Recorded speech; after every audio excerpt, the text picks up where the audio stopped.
Welcome my dear students.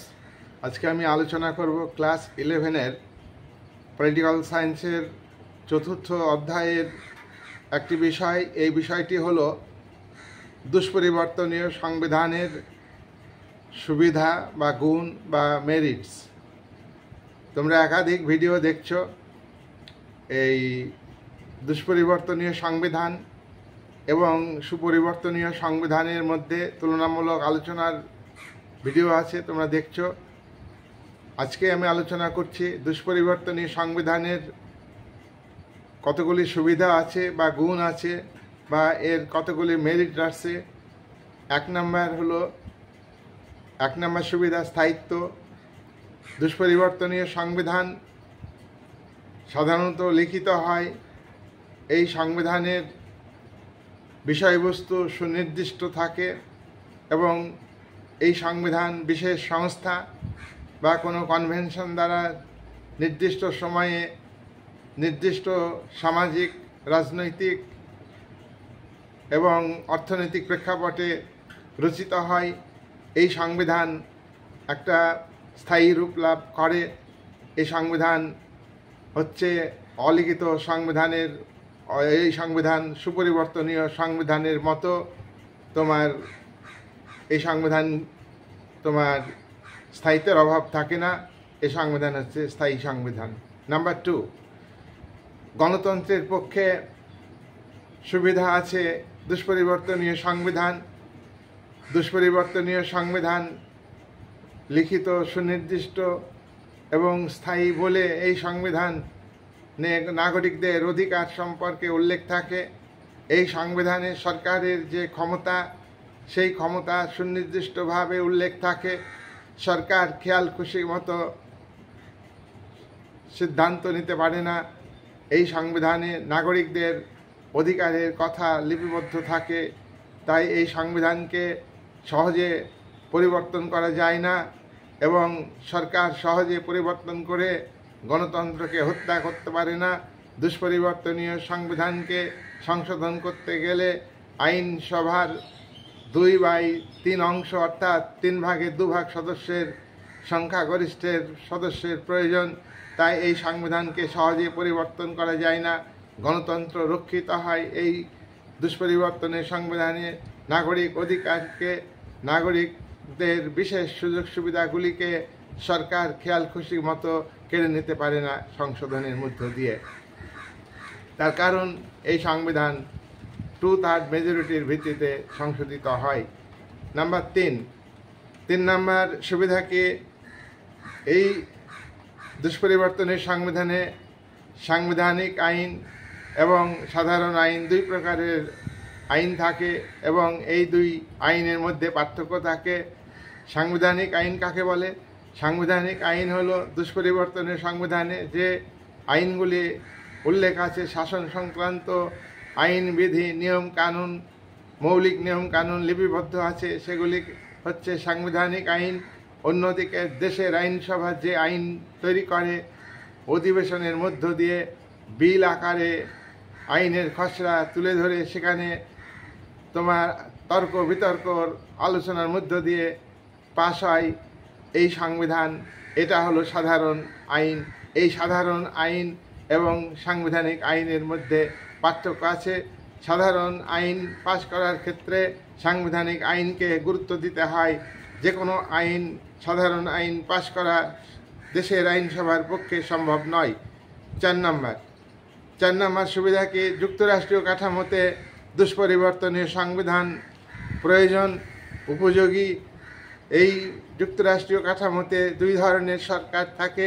লিখিত সংবিধান থাকে, কেন্দ্রীয় সরকার এবং রাজ্য সরকার থাকে। কেন্দ্র এবং রাজ্যের মধ্যে ক্ষমতা নির্দিষ্ট থাকে। এই সংবিধান দুষ্পরিবর্তনীয় হয়, সহজে পরিবর্তন করা যায় না বলে বিশেষ পদ্ধতির মাধ্যমে এই সংবিধানকে পরিবর্তন করতে হয় বলে কেন্দ্রীয় সরকার তার ইচ্ছা মতো সংবিধানকে সংশোধন করে ক্ষমতা বৃদ্ধি করতে পারে না এবং রাজ্য সরকারগুলিকে অবহেলা করতে পারে না। তাই যুক্তরাষ্ট্রীয় সরকারের রাজ্য সরকারগুলির যে ক্ষমতা সেটা সংবিধানে নির্দিষ্ট থাকে। কাঠামোর মধ্যে উভয় সরকারকে কাজ করতে হয়। তাই এই দুষ্পরিবর্তনীয় সংবিধান হওয়াতে কেন্দ্রীয় সরকার ইচ্ছামতো সংবিধান সংশোধন করে দেশের অঙ্গরাজ্যগুলির যে স্বতন্ত্র অঙ্গরাজ্যগুলির যে ক্ষমতা সেটা কেড়ে নিতে পারে না। তাই আমরা বলবো যুক্তরাষ্ট্রীয় কাঠামোর এতে একটা উপযোগী সংবিধান হলো দুষ্পরিবর্তনীয় সংবিধান। 5 নম্বর পয়েন্ট, 5 নম্বর হচ্ছে বিচার বিভাগের কাজের ক্ষেত্রে একটা সুবিধা হয়। গণতন্ত্রে বিচার বিভাগ স্বাধীন ও নিরপেক্ষভাবে কাজ করবে।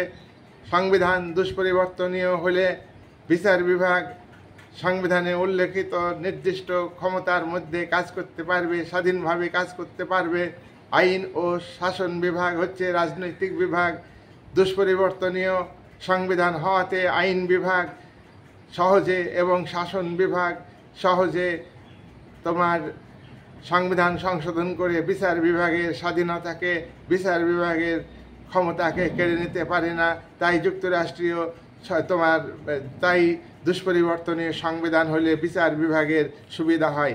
তাহলে আমরা দেখতে পাচ্ছি দুষ্পরিবর্তনীয় সংবিধানের কতগুলো সুবিধা আছে। এই সুবিধাগুলো তোমরা ভালো করে দেখবে।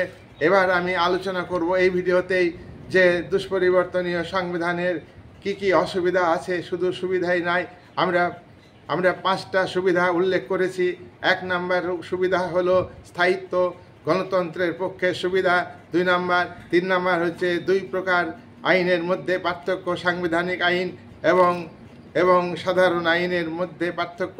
4 নম্বর, যুক্তরাষ্ট্রের পক্ষে দুষ্পরিবর্তনীয় সংবিধান উপযুক্ত। আর হলো 5 নম্বর হচ্ছে বিচার বিভাগের বা অর্থাৎ আদালতের কাজের সুবিধা হয় যুক্তরাষ্ট্রীয় দুষ্পরিবর্তনীয় সংবিধানে। এবার আমি উল্লেখ করছি দুষ্পরিবর্তনীয় সংবিধানের কি কি অসুবিধা আছে।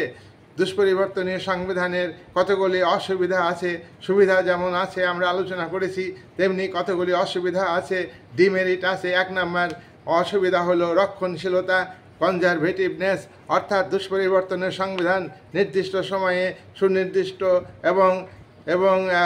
এবং সুস্পষ্টভাবে সংবিধানে লেখা থাকে।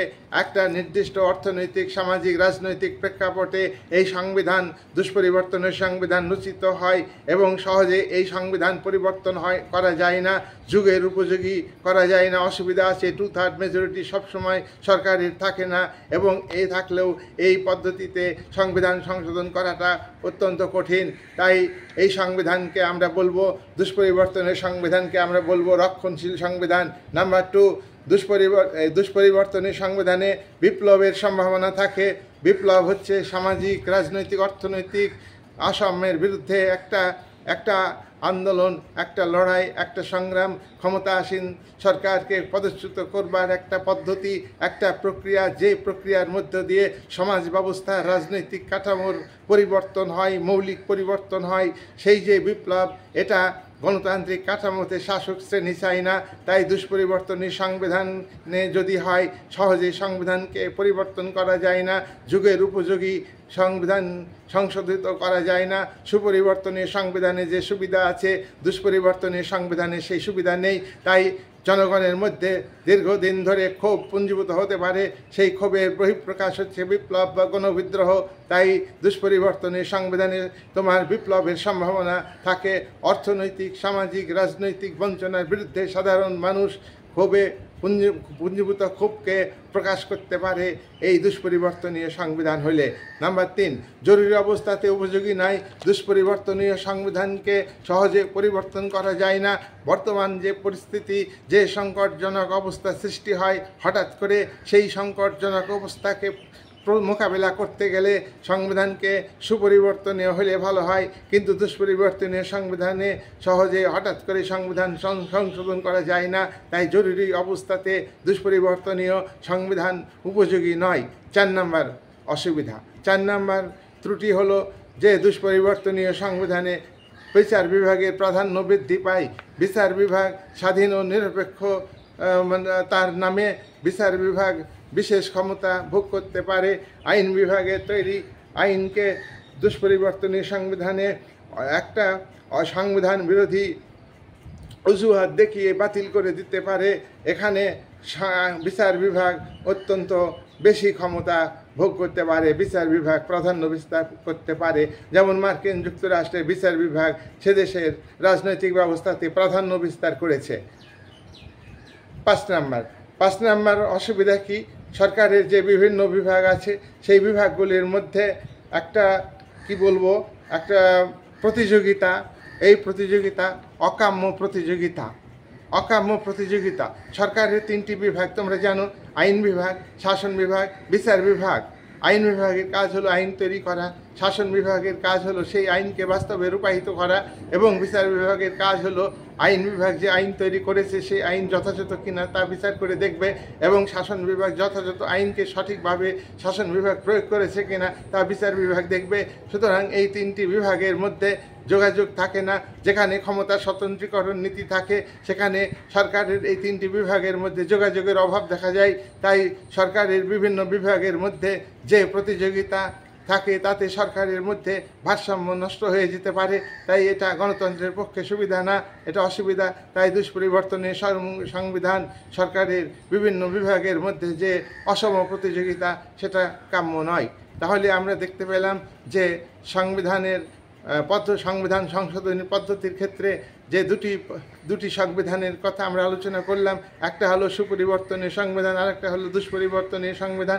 আজকে ভিডিওতে তোমরা প্রথমে শুনলে তোমার দুষ্পরিবর্তনের সংবিধানের কতগুলি সুবিধা আর অসুবিধাগুলো আমি আলোচনা করেছি। অসুবিধার পয়েন্টগুলো আমি উল্লেখ করছি। 1 নম্বর পয়েন্ট হচ্ছে অসুবিধা দুষ্পরিবর্তনের সংবিধান হলে রক্ষণশীলতা অর্থাৎ রক্ষণশীল সংবিধান। এই 2 নম্বর হচ্ছে দুষ্পরিবর্তনের সংবিধানে বিপ্লবের সম্ভাবনা থাকে। 3 নম্বর হলো জরুরি পরিস্থিতিকে মোকাবেলা করা সহজে যায় না এই সংবিধানে।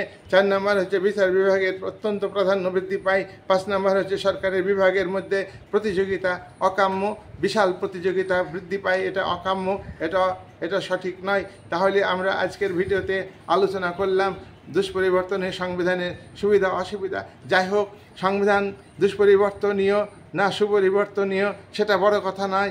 সংবিধান দুষ্পরিবর্তনীয় হলেই যে তার ভালো দিকগুলো ফুটে উঠবে, আর সংবিধান দুষ্পরিবর্তনীয় হলেই যে তার খারাপ দিক দেখা দেবে তা ব্যাপারটা নয়।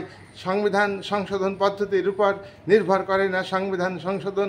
দুষ্পরিবর্তনের সংবিধান আমরা বলি যে এটা দুষ্পরিবর্তনে সহজে পরিবর্তন করা যায় না, একথা যেমন ঠিক তেমনি সংবিধান সংশোধন এই দুষ্পরিবর্তন হলেও সহজেই পরিবর্তিত হয়। আমরা উল্লেখ করব যে 1791 সালে মার্কিন যুক্তরাষ্ট্রের সংবিধান দুষ্পরিবর্তনীয় হলেও সেখানে 1 বছরে 10 বার সংশোধন করা হয়েছে। আবার এখানে 235 বছর বয়স মার্কিন সংবিধান, সেই সংবিধানের এত বছর পরেও মাত্র 27 বার সংশোধিত হয়েছে। তাহলে তারা শাসক শ্রেণী, অর্থাৎ ইচ্ছা করলে প্রয়োজনে তারা পরিবর্তন করতে পারে, সংবিধান সংশোধন করতে পারে, আবার প্রয়োজনে সংবিধান সংশোধন করবে না, এটাও আমরা লক্ষ্য করছি। তাই সংশোধন পদ্ধতি দুষ্পরিবর্তনীয়, তার সুবিধা অসুবিধা যে বিশ্লেষণের মধ্য দিয়ে যথাযথভাবে দুষ্পরিবর্তনের সংবিধানকে মূল্যায়ন করা যাবে তা কিন্তু নয়। যাই হোক, আমরা এখানে একাডেমি ওয়েতে আমরা শিখবো, জানবো। এবার আমাদের এমসিকিউ কোশ্চেন আসবে, তাই তোমরা এটা ভালো করে দেখবে ভিডিওটা। এই বলে আজকে আমি আলোচনা শেষ করলাম।